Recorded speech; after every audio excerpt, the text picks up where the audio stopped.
कांग्रेस के जो है प्रत्याशी है वो घर जाना और घर में खाना खाने से विकास नहीं होता, क्या कहना चाहेंगे, कैसे देखते हैं उनके बयान को? घर में खाना, घर जाना और घर में खाना खाने से विकास नहीं होता। मैंने कहाँ खाया है, मुझे तो समझ में नहीं आया। मैं किसी के यहाँ जाती हूँ और यदि कोई प्रेम से खिलाता है गांव में तो बिल्कुल खाना चाहिए, और वो भी इतने प्रेम से वो लोग मुझे बड़ा भजिया खिलाते हैं, तो हमारे पूरे कार्यकर्ताओं को खिलाते हैं तो खिलाते हैं। और विकास और खाने में तो कोई अंतर मुझे समझ में नहीं आ रहा है कि कहाँ कौन सी जमीन आसमान की बात है। विकास अपनी जगह है और लोगों से मिलना, प्रेम से खाना अलग बात है। अनर्गल बातें बोल करके और मुद्दे की बात करें ना भाई, कि उन्होंने क्या किया। वो भी तो पालक सांसद थी, जब कोरोना आया तो क्या आई देखने, क्या उन्होंने कुछ हमको दिया, कुछ हमारी जो यहाँ पर हमारे साथी हमारे लोग मर रहे थे उनके लिए ऑक्सीजन की व्यवस्था की, उन्होंने हमारे अस्पताल में बिस्तर बढ़ाए, उन्होंने अपनी तनख्वाह दी, उन्होंने अपना सांसद निधि दी। पहले वो जवाब दें हमको कि उन्होंने क्या किया, और 10 साल से उनकी सरकार क्या कर रही है केंद्र में, सिवाय महंगाई, बेरोजगारी, अन्याय और हमारे किसानों के साथ करने के लिए।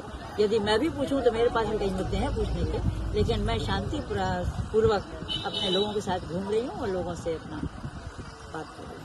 कल सीएम साय के सामने सरोज पांडे ने एक घोषणा की है कि भरतपुर क्षेत्र में आने वाले समय में हर हाथ में मोबाइल है, लेकिन टावर नहीं है, तो टावर लगवाने के लिए प्रयास करूंगी। साथ ही जो रेणुका जी जो घोषणा की है उनको मैं पूरा करूंगी मेरे आने के बाद। क्या इस तरह की घोषणा आप कैसे देखते हैं? रेणुका जी वहाँ की विधायक हैं, ये उनकी जवाबदारी है, वो पूरी करेंगी, इसमें वो कहाँ से आ गए।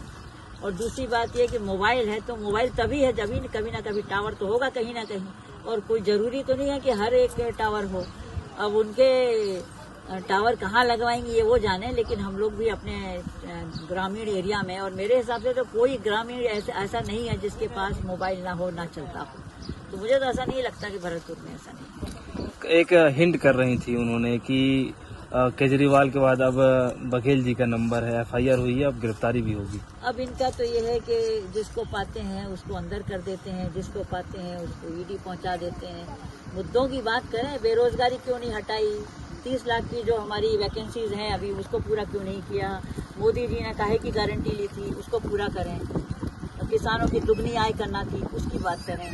यहाँ पर राखड़ है, हमारे लोग मर रहे हैं उस राखड़ से, पानी पी रहे हैं, पोल्यूशन बढ़ गया है कोरबा में। उनकी डबल इंजन की सरकार तो है, 4 महीने से कर लेती है, 100 दिन पूरे हो रहे हैं, क्यों अब तक क्यों नहीं करती। रेलवे का संचालन क्यों नहीं हो रहा है, लदान वहाँ से जा रहा है, पैसेंजर को 9-9 घंटे हमारे यात्रियों को असुविधा दी जा रही है। टिकट ले लेते हैं, महीने 15 दिन पहले मालूम पड़ता है ट्रेन कैंसिल हो गई। वो क्या है, वो करिए बातें, वो करें, ये क्या आलतू फालतू बात करते हैं। एक लास्ट सवाल है, एक बड़ी घोषणा की है सरोज पांडे ने, एम्स की तर्ज पर जिले में लोकसभा क्षेत्र में जल्द ही अस्पताल बनाएंगी जीतने के बाद। देखिए, मेरे जितने भी जिले हैं उन सब जिलों में मेडिकल कॉलेज की मैंने व्यवस्था कर ली है, खुलेंगे, पास हो गए हैं। और जब भी हमारी कांग्रेस सरकार यहाँ पर बनने के साथ ही हर जिले में हम लोग भी एम्स का है तो एम्स देंगे, नहीं तो जो भी हमसे बन पड़ेगा जिला अस्पताल इतना अच्छा सुविधाजनक कर देंगे, और हम लोग मेडिकल कॉलेज देंगे हर जिले। ये हमारी भी योजना। आप मानते हैं कि एम्स वो उनका जुमला है, चुनावी जुमला की? मेरे हिसाब से अभी तक देखिए, सबसे पहला एम्स किसने खोला था, दिल्ली का, हमारी सरकार ने, और जितना हो सकता था उतना बढ़ा और हुआ, और एम्स हर जिले में नहीं खुल सकता, ये तो जुमला ही है। रानू साहू कोरबा में कलेक्टर थी, अभी जेल में है, जमानत से हुई। उनका कहना है कोरबा इस मुद्दे पर आप चुप रहती हैं, इस तरह की गड़बड़ी है। देखिए, ये कई बार मेरी बात आई, अब मैं उसका जवाब दे रही हूँ। आप भी तो पालक सांसद थी, मैं चुप थी तो आप ही बोल देती। देखिए, ऐसा है कि जो कलेक्टर करता है हम लोग नहीं जानते, यदि मुझे कोई ऐसी जानकारी मिलती उनके उसमें तो मैं भी बोलती, लेकिन जो डीएमएफ का मामला जो हुआ तो उसकी सजा वो पा रहे हैं, जो भी उन्होंने पाया।